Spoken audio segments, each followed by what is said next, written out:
Hello everyone, this is Shyam Roy and welcome back to my channel Shyam Roy vlogs. আমি আজকে যাব বালুরঘাট থেকে মালদা বাই বাইক। মালদায় যাব এসএসসি অফিসে আমার কিছু কাজের জন্য। তো যেহেতু বাইক নিয়ে মালদায় যাচ্ছি সেই কারণে আপনাদের সঙ্গে এই ভিডিওটি শেয়ার করছি, কারণ বেসিক্যালি আমি ট্রেনের জার্নি আপনাদের সঙ্গে শেয়ার করেছি। তো বাইক নিয়ে মালদায় যেতে কতক্ষণ সময় লাগছে এবং কোথায় কোথায় হল্ট নিতে হচ্ছে সবটাই আমার ভিডিওতে শেয়ার করব।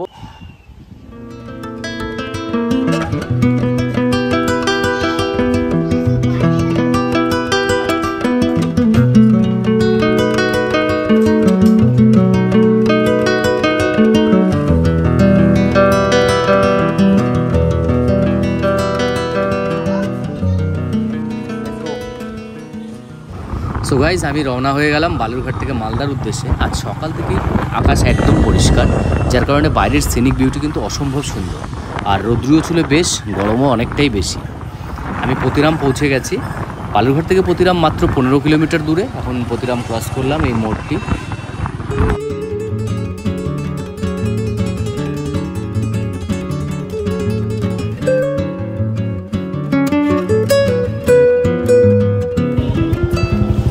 পতিরাম পেরিয়েই বালুরঘাট থেকে মাত্র 17 কিলোমিটার দূরেই রয়েছে এই রিলায়েন্স পেট্রোল পাম্প। আমি রিলায়েন্স পেট্রোল পাম্পে পৌঁছে গেছি। এখানে আমার বাইকের ফুয়েল ভরাবো এখন। বেসিক্যালি আমি বাইরে বেড়াতে গেলেও আমার 4 হুইলারের ফুয়েলও এখান থেকেই আমি রিফিল করাই।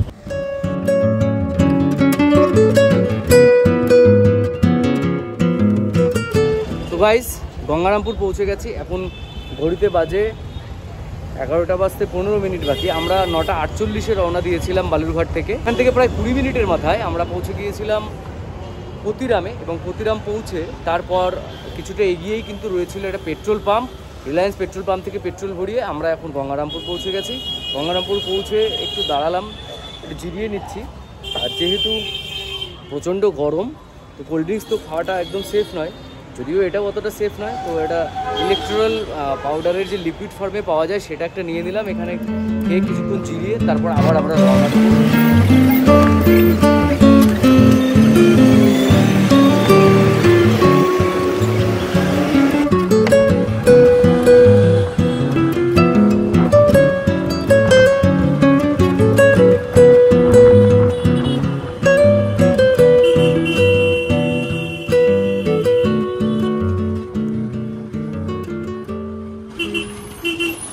এই হলো গঙ্গারামপুর কালীতলা, যেটাকে ফোয়ারা মোড় হিসাবেও অনেকে চেনেন। আর এই মোড়টিতে ডান দিকে গেলে চিত্তরঞ্জন ক্লাবের যে প্রতিবার দুর্গা প্রতিমার যে প্যান্ডেল হয় সেটা দেখা যায়। তো এই মোড়টি সবসময় কিন্তু সারা বছর এইরকমই ভিড় থাকে, ট্রাফিক জ্যাম হয়। তো আমিও এখানে এই ট্রাফিক জ্যামের সামনে দাঁড়ালাম। আর বাঁ পাশেই রয়েছে গঙ্গারামপুরের নয়াবাজার বিখ্যাত যে দইয়ের দোকান দধি ভাণ্ডার। দেখুন সামনেটা ফোয়ারা মোড়। এখন আমি সিগন্যালে দাঁড়িয়ে রয়েছি।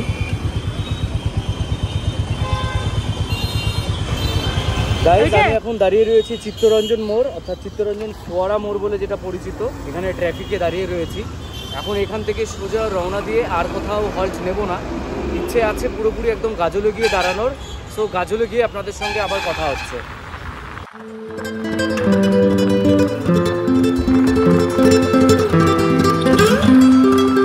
তো গাইস, আমি এখন গাজল থেকে মোটামুটি 2 কিলোমিটার দূরে রয়েছি। আর 2 কিলোমিটার গেলেই আমি গাজল পৌঁছে যাব। তো গাজল পৌঁছানোর পর, গাজল শহরটা পার করার পর পাবো টোলগেট। সেই টোলগেটটা ক্রস করে হাইওয়ে দিয়ে আমরা চলে যাব মালদা।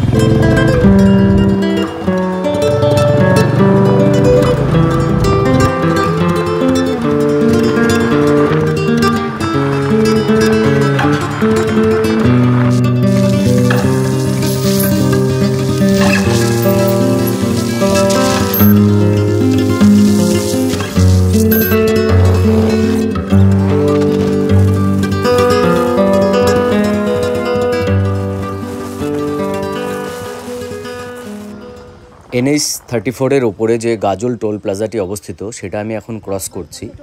শিলিগুড়ির পাশে অবস্থিত গাজল টোল প্লাজা NH 34-এর একটি গুরুত্বপূর্ণ টোল স্টেশন। এখানে একাধিক ধরনের গাড়ি কিন্তু চলাচল করে। দিনে প্রায় 3 লক্ষাধিক গাড়ি এই টোল প্লাজা দিয়ে ক্রস করে। এখানে একাধিক ধরনের যানবাহনের নির্দিষ্ট ট্যারিফ রয়েছে।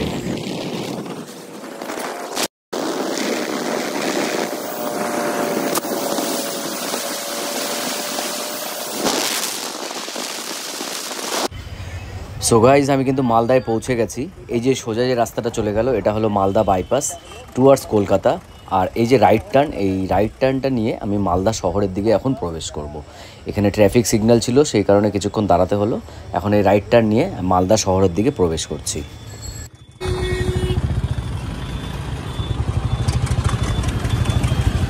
যেহেতু বাইপাসটা হয়ে গেছে সেক্ষেত্রে মালদা শহরে ঢোকার আর কোনো প্রয়োজন হয় না এখন। ওই সোজা বাইপাস দিয়ে, মানে লেফট সাইডে যেটা বাইপাস চলে গেল সেটা বাইপাস দিয়ে কিন্তু ওটা কলকাতার উদ্দেশ্যে রওনা দিতে পারে। কারণ মালদা শহরে জ্যাম যারা অ্যাভয়েড করতে চায় তারা বাইপাসটাকে নিতে পারে। আমি এখন মালদার দিকে ঢুকছি। এরপরে আমরা যাব এখান থেকে সো গাইস আমি এখন মালদা রেলগেট ক্রস করছি। আর এই রেলগেটটা ক্রস করতেই হাতের ডান সাইডেই কিন্তু পড়ে মৌসুমি হোটেল, যা জামাইয়ের হোটেল নামেও পরিচিত। আমি এর আগে আমার একটি শর্টস ভিডিওতে এই মৌসুমি হোটেলের ডিটেল কিছু দিয়েছিলাম তথ্য। আর মৌসুমি হোটেল কিন্তু মালদার অত্যন্ত একটি ফেমাস হোটেল। এই যে দেখুন, এটা হলো রেলগেট, আর এর ঠিক ডান দিকেই রয়েছে মৌসুমি হোটেল। এখানকার খাসির মাংস এবং ভাত এটা এখানকার সবচেয়ে অন্যতম বিখ্যাত খাবার। এই হলো মালদা রথবাড়ি মোড়। আমি এখন রথবাড়ি মোড়টা ক্রস করে টুয়ার্ডস মেডিকেল কলেজের দিকে এখন এগিয়ে যাব। তো গাইজ আমি এখন আছি মালদা রথবাড়ি মোড়ে, মালদার অত্যন্ত ব্যস্ততম একটি মোড়। আর এই রথবাড়ি মোড় থেকেই সোজা আমি যাব টুয়ার্ডস কলকাতায়, দ্বিতীয় কলকাতাতেও যাওয়া যায়, তাই তো সোজা গেলে। আর এই সোজা গেলেই কিন্তু আমরা এসএসসি অফিসের দিকে যাব। এই হ্যান্টাকালি মোড়, এটা হলো হ্যান্টাকালি মোড়। আর এটাই হলো বাঁদিকে যে দেখতে পাচ্ছি গেরুয়া রঙের যে একটি মন্দির, এটা হলো মালদার অত্যন্ত বিখ্যাত এবং জাগ্রত হ্যান্টাকালি মন্দির। আর এই হ্যান্টাকালি মন্দিরকে ক্রস করে সামনে এগিয়ে রাইট টার্ন নিতে হবে। সেই রাইট টার্ন নিয়ে আমি এসএসসি অফিসের দিকে এখন যাচ্ছি।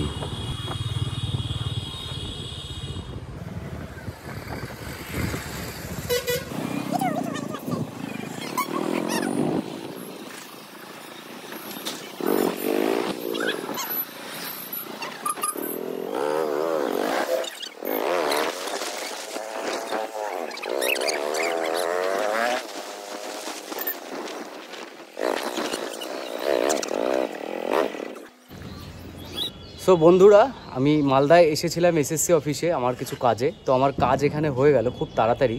ভেবেছিলাম অনেকটা সময় লাগবে, তো 10 মিনিটের মধ্যে আমার কাজ হয়ে গেছে। তো এসএসসি অফিস থেকে এখন বেরিয়ে এলাম। তো যেহেতু অনেকটা দুপুর হয়ে গেছে, এখন বাজে ঘড়িতে 1:45। তো বালুরঘাট পৌঁছতে মোটামুটি 2.5 ঘন্টা সময় তো লাগবেই। তো আমি যদিও বা 2 ঘন্টা 10-15 মিনিটের মধ্যে মালদায় পৌঁছে গেছি। তো মাঝে একটা ব্রেক দরকার, আর লাঞ্চেরও টাইম হয়ে যাচ্ছে। তো আমি এরপরে এখান থেকে যাব পরদেশি ধাবাতে, যেটা গাজলের হাইওয়েতে পেয়ে যাব। এর আগেও আমি পরদেশি ধাবার কিছু শর্টস ভিডিও আমার ইউটিউব চ্যানেলে শেয়ার করেছিলাম।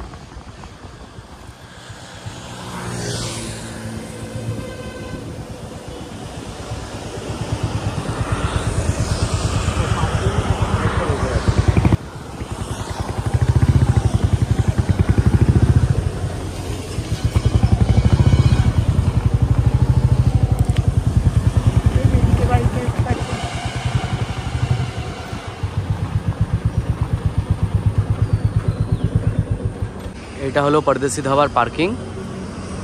আমি ফোর হুইলার নিয়ে এলে, আমার ফোর হুইলারটা নিয়ে এলে কিন্তু আমি এখানেই পার্ক করি, পুরো শেডের তলায়।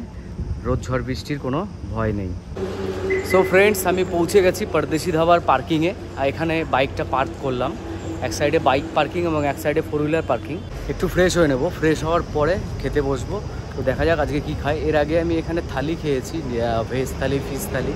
তো আজকে ইচ্ছে আছে অন্য কিছু ট্রাই করার, দেখি। চলো।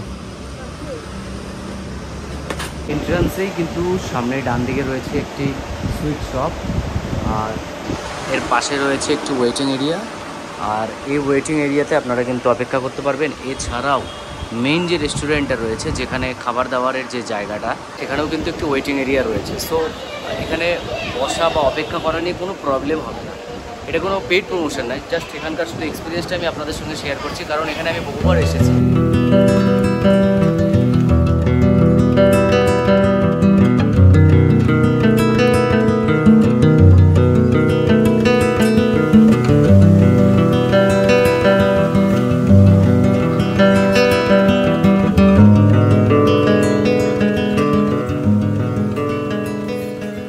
সো এখানে অর্ডার করলাম চিকেন বিরিয়ানি আর একটা ভেজ থালি।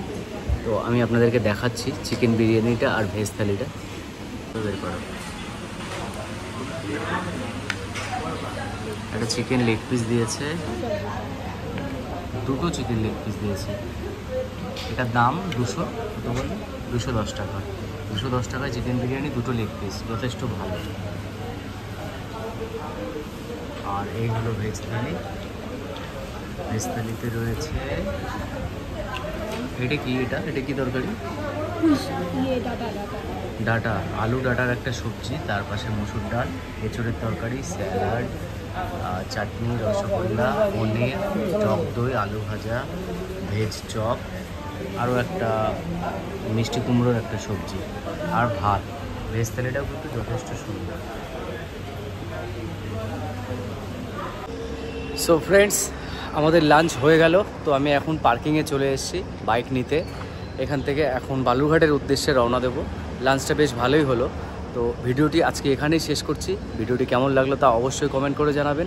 ভালো হলে অবশ্যই লাইক করবেন এবং বন্ধুদের সঙ্গে শেয়ার করতে ভুলবেন না। আর আমার চ্যানেলে প্রথম হলে অবশ্যই আমার চ্যানেলটি কিন্তু সাবস্ক্রাইব করবেন। সো সবাই খুব ভালো থাকবেন, সুস্থ থাকবেন। টাটা।